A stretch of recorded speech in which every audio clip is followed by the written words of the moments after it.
I was in denial because I was helping so many families deal with, horribly depressing things.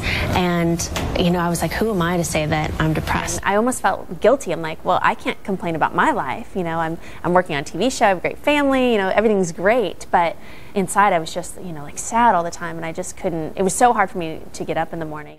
Things were really going well in my life, yet I just felt like I wasn't me. It was hard to get out of bed in the morning, and it was really kind of hard to just put on that smile every single day. And this was about 5 or 6 years ago that I finally realized, I'm like, okay, something's wrong. I need to see my doctor, and I need to get help with that. And I really hid that for a long time, and I finally went to my doctor to help with sleep. He said, Doc, I haven't slept in 6 weeks, help. Yeah. And he went through all of these, the symptoms that I had, and he said, you have depression. And at first I was like, no, look at me, I'm smiling, Sure. I have no depression. And so being with my doctor, I tried to deny it at first, and then I'm like, what am I doing? I'm sitting here in the doctor's office trying to deny it to him when he's trying to help me. But part of me was also like, whew, okay, there's a name for what I'm going through. Because I also felt very alone. I thought, for sure, I'm the only person feeling this way.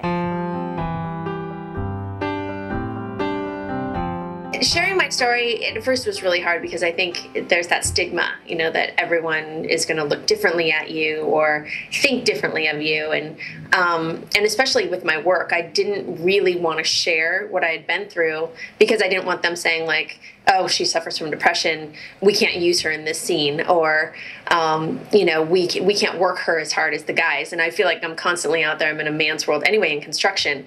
I didn't want them to think like, oh, she's diminished in some way, and that might affect her work. So for me, it was, getting to that point of like, you guys have to get over the stigma, not me.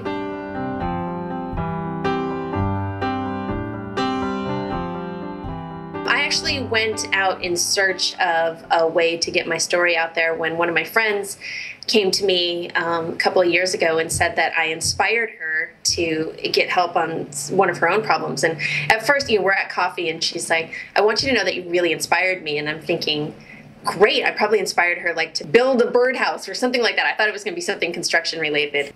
And she said, no, you inspired me actually to call a therapist. And I didn't want to ever call a therapist because I thought if people found out that they would think I was crazy. And she said, and then I know you and we're good friends and I know that you talk to a therapist. So I thought, Paige is normal. She's not crazy. And it gave her the courage to make that phone call herself. So it was really rewarding because I thought, wow, just by just living my life, I'm inspiring someone to get help in their own lives. And that's when I really decided to kind of come forward and share my story.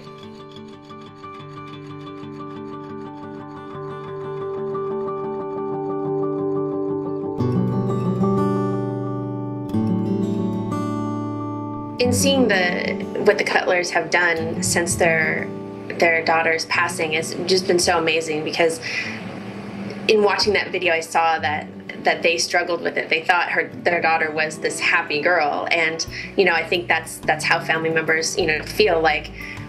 I wish there was more that I could have done, or I wish I would have known a little bit more, or I wish I'd been more educated. And I think really the legacy or the family members and the loved ones that someone leaves behind, their struggle and their getting through it is so important and it's so difficult. And the fact that they've turned this around to something positive that they can help other people is so incredible.